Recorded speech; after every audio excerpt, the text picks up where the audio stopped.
Assalamualaikum warahmatullahi wabarakatuh. Apa kabar anak-anakku sekalian? Pada kesempatan hari ini kita akan mempelajari bagaimana cara merelasikan dua tabel dalam satu database. Jadi ada dua tabel yang akan kita saling relasikan. Nah, bagaimana cara pembuatannya? Mari kita simak ya baik-baik.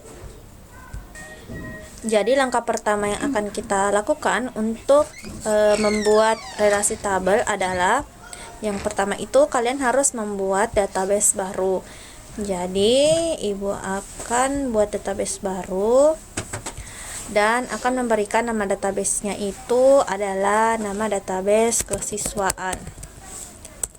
Jadi ibu akan buat tabel yang dimana akan berhubungan dengan data siswa. Nah, di sini kalian bisa lihat kita sudah disediakan tabel 1.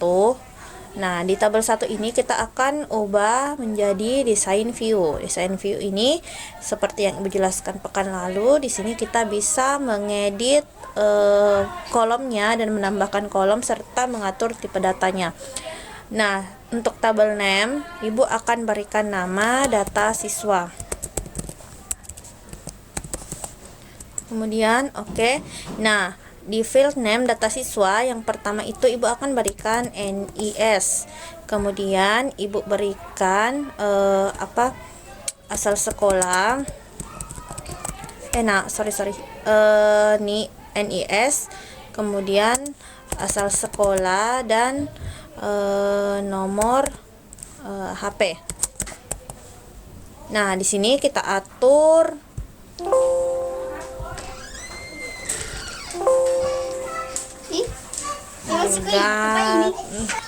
Baiklah, kita akan atur tipe datanya. Jadi kalau untuk NIS di sini ibu gunakan number. Nah, di numbernya itu value size-nya kita pakai long integer, dengan decimal place-nya itu auto, dan untuk default value-nya itu ibu hilangkan ya. Kemudian untuk asal sekolah kita pakai short text, di mana di sini ibu tetapkan short text-nya itu 30, dan nomor HP itu kita pakai short text saja, enggak usah number. Ibu tetapkan ada 15 karakter yang bisa kita inputkan. Nah, selesai membuat tabel data siswa, ibu akan menambahkan lagi satu tabel. Jadi kita sisa memilih menu create, kemudian tabel. Nah, selanjutnya ibu ubah kolomnya di design view. Kita berikan nama input siswa.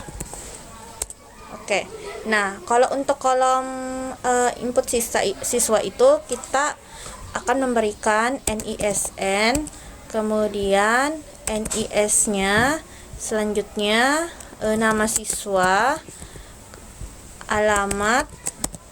Nah, cukup sekian aja ya untuk kolomnya di input siswa. Nah, di sini untuk tipe datanya NISN-nya itu kita pakai auto number saja. Kalau untuk NIS-nya itu ibu akan ubah menjadi number. Nah, di sini di database kesiswaan ini, data di bagian tabel data siswa yang akan kita hubungkan atau kita relasikan kolomnya itu NIS. Di sini NIS-nya untuk tabel data siswa ibu menggunakan tipe data number. Jadi ibu harus juga gunakan tipe data number untuk kolom NIS yang di input siswa, tabel input siswa. Ibu atur default value-nya. Kemudian nama siswa kita pakai short text. Ibu ketikkan ada 50 karakter yang bisa kita inputkan. Kemudian alamatnya itu 35 saja. Nah, kalau misalnya sudah selesai seperti ini, kita kembali ke datasheet view. Yes, kita atur. Nah, kalau di input siswa juga seperti demikian. Kita kembali ke datasheet view, kita atur kolomnya. Nah, ini sudah ada dua tabel yang ibu buat. Selanjutnya ibu akan merelasikan tabelnya. Itu caranya kalian sisa memilih database tools, dan di sini kalian bisa lihat ada menu relationship. Kalian sisa menekan relationship. Nah, seperti ini. Selanjutnya kita sisa menambahkan add. untuk tabel data siswa dan input siswa. Untuk tabel input siswa kita juga sisa menambahkan. Nah, selanjutnya kalau misalnya kita sudah menambahkan di bagian lembar kerja relationship-nya, kita close untuk dua tabel ini. Kenapa demikian? Agar kita bisa merelasikan dua tabel ini. Kita pilih yes ya untuk menyimpan perubahannya. Nah, kemudian kalian bisa lihat di sini di data siswa primary key-nya itu NIS, sedangkan di input siswa NIS itu hanya kolom biasa. Nah, untuk di sini di NIS-nya itu kita akan hubungkan ke NIS input siswa. Caranya itu sangat mudah sekali ya anak-anakku sekalian.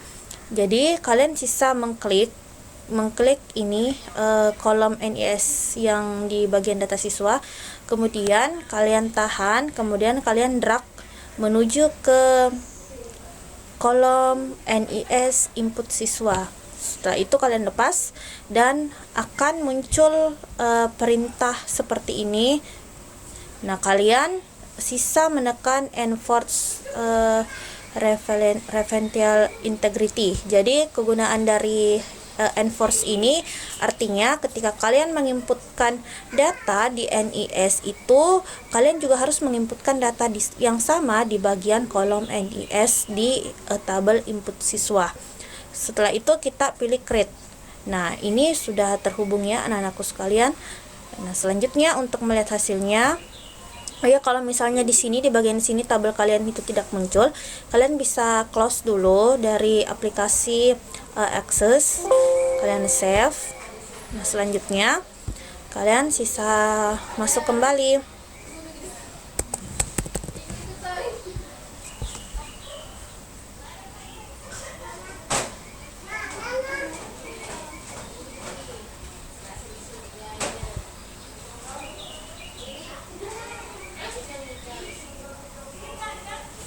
Oke, ini sudah muncul ya dua tabelnya.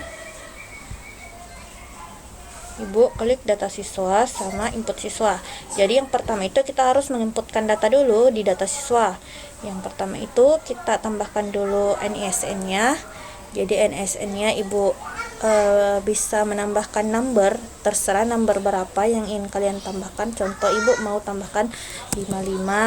Asal sekolah SMKN 1 Pangkep. Kemudian nomor HP bla bla bla bla bla. Selanjutnya Ibu lagi tambahkan 56 SMKN 1 2 Pangkep bla bla bla bla. Kemudian 57 SMKN 3 Pangkep dan sebagainya. Nah, setelah itu, setelah kalian menambahkan, baik, kita lanjut kembali anak-anakku sekalian. Jadi ketika kita sudah menginput data siswa di tabel data siswa ini seperti ini, nah selanjutnya kita akan menginput di bagian tabel siswa, tabel input siswa.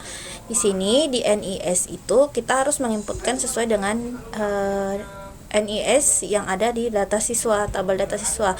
Contohnya itu ini, Ibu inputkan ini berapa ya ini? 55.